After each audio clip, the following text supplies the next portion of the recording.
Miq Prizmës, besoj se dje e pat zhvillimin, përfundimin edhe çfarë ndodhi me protestën e TikTokut të Sali Berishës. Sigurisht që e paralajmëruam, por sigurisht që të gjithë Planet Monkey i Sali Berishës, që partia e tij, as që kanë për të marrë vesh ndonjëherë nga realiteti. Jetojnë në fluskën e tyre, në realitetin që ju ka krijuar një demon politik irracional edhe në substancë, në përbërje bolshevik i kohëve moderne, i cili vepron pikërisht në atë lloj fluske për të shëmtuar jo vetëm protestën, për ta shkatruar atë, për të thyer në mes demokracinë. Normalisht që ishin paralel atë që paralajmërova protestën që bëhej në Beograd. Aty ishin 500.000 njerëz ku nuk dukej një politikan. Ishin 500.000 njerëz që kishin ata skenën dhe kishin sigurisht në protestën e tyre konceptet e tyre të qarta. Bile diku kishte një parrull që nxirrte edhe Vučićin si djalin e Moslisë. Shpeshherë thuhet kjo teori konspirative, dhe njëkohësisht teoria tjetër konspirative ku Kurti dilte si udbash. Por këto janë konspiracione të turmës që i përdor. Ajo që kishte rëndësi ishte se kishin dalë 500.000, nuk thyen asgjë. Ishte e kotëve ndërhyrja e forcave speciale, sepse ata nuk po dinin as kuvendin e tyre, as presidencën e tyre, as ministritë, as kryeministrinë e tyre. Nuk dogjen asgjë. Thjesht quan edhe një tapet të kuq dhe pjesëmarrësve ju thanë kaloni. Normalisht kujtonin një vdekje për 15 studentësh në stacion dhe sigurisht kishin hall për autokracinë e jashtëzakonshme të Vučićit, për një shtet elitarist i kthyer në shërbim të një presidenti, dhe sigurisht qartësinë, sepse çfarë duhet bëjnë normalisht. Patjetër që aty mund të ketë opozitar, por nuk organizohet, e sidomos nuk ka opozitar që kanë qenë diku në pushtet, janë rrëzuar para 15 vjetësh nga pushteti dhe tash duan sërish të vinë në pushtet. Nuk ekziston kjo punë. Pra kanë një kaos, e ndjekin atë kaosën, kanë zhvillimin e kaosës edhe nuk dorëzohen kurrë për kaosën, nuk prishin, nuk thyen si bëjnë asgjë vendit tyre, sepse sigurisht ata e konsiderojnë veten patriot vendit tyre. Ti mund mos t'jesh fare dakord me to, mund t'jesh krejtësisht kundra me to, por ato kanë vendin e tyre, shohin pikërisht Serbinë e tyre. Ne duhet shohim Shqipërinë tonë dhe kauzat tona. Edhe kush ishte kauza e njeriu të madh, Shqipërisë madhështore, TikToku. Vetëm nga ky fillim edhe përfundim njëkohësisht, është turp që ti shkosh mbrapa Sali Berishës. Edhe çfarë bëhet? Për të folur për TikTokun del edhe një aktor, ju kujtohet ai që quhet Xhabrao dhe që mësonte Enver Hoxha në Vasillaç Vangjeli Alias, se si bëhesh këllëdum rakia jeshile, jepet ngjyra jeshile me dimalkaj. Ky tash ishte problemi, se ky kishte problemin e madh të TikTokut, të flitet çfarë ka bërë TikToku. Imagjino çfarë kauzet merr në dorën e tij dhe priste që mas kësaj kauze Sali Berisha t'i vinte rinia, që praktikisht s'është mbyllur asnjë lloj TikToku, diku është mbyllur, por s'e ka mbyllur hiç, praktikisht. Dhe nuk u mblodhen më tepër se sa 500 veta. Tash çfarë dreq opozite është kjo? Si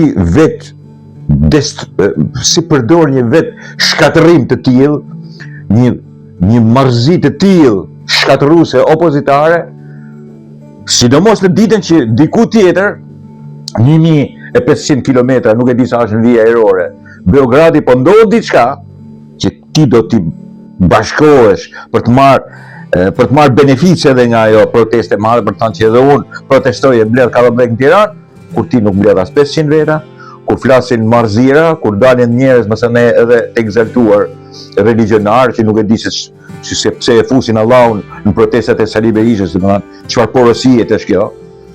e shumë elementë të tjerë të turpshëm të një njeriu të degraduar, plak i degraduar, që kujton se do vinë pushtetet dhe do mbroj familjen e tij se këtu e ka hallin me kauza jo vetëm idiote, pa me kauza të shëmtuara. Duke degraduar protestën, duke larguar mendjen nga ajo që duhet protestuar, sigurisht që nga një kaos të vërtet, me një kaos artificiale, nga një kaos që duhet ndjekur, në një kaos absurde, njerëzit pastaj bëjnë dallimin edhe nuk i shkon kërkush mbrapa.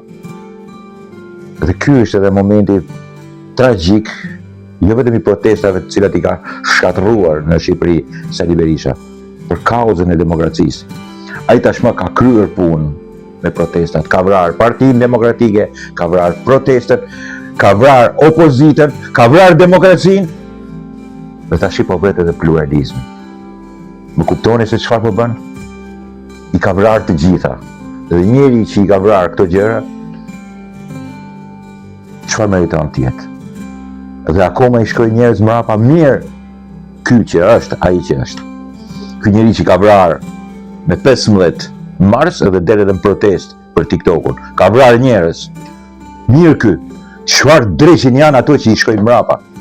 Kush janë kjo amalgam njerëzis që sigurisht është fut në listat që sigurisht do të dalin deputet, sepse diçka do të dalin, sepse ka akoma të marrë në Shqipëri që votojnë një parti pronë të Sali Berishës, Liri Berishës, edhe Shkelzen Berishës, edhe Argita Berishës, partinë personale të tyre, por që jo vetëm humbin kauzat që duhen për Shqipërinë, kauzat për punësimin, kauzat për zhvillimin e vendit, kauzat për demokracinë, kauzat për humbin dhe tashmë dhe pluralizmin, sepse sigurisht duke qenë një opozitë e tillë, e cila mbledh vetëm 500 vet për protestuar për TikTokun, përballë 500.000 vetëve në Beograd për demokracinë, për lirinë, për pluralizmin, përbën edhe faktin si negativ se ku dreqin jemi me një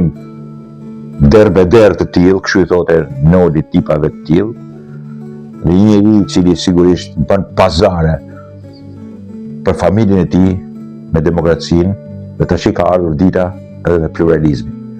Them me pluralizmin sepse tashmë të gjitha kuptojnë që në referencë të tillë Sali Berisha gëzon vetëm liderin opozitar, po të njëjtin e shëmtuar dhe të plakur tashmë të lodhur, shifet në fytyrë qartësisht, pranë disa grave atje që ju shkëlqen fytyra nga pudra dhe nga yndyrna që i hedhin saj, por që në të vërtetë tregon dhe realitetin e plot të vetë shkatërimit të një partie, por që sigurisht arkitekt dhe sidomos, si t'ju them tash, filozof të jashtëzakonshëm të këtij shkatërimi, ka një njeri që quhet Sali Berisha. Është një turp e marrë, që thonë Shkodër, është një degrad i jashtëzakonshëm, i pamëshirshëm, që çon drejt shkatërimit plot edhe opozitarizmin, por njëkohësisht edhe shpresën e shqiptarëve se këtu mund të ketë alternativë politike. Dakord, miqtë mi?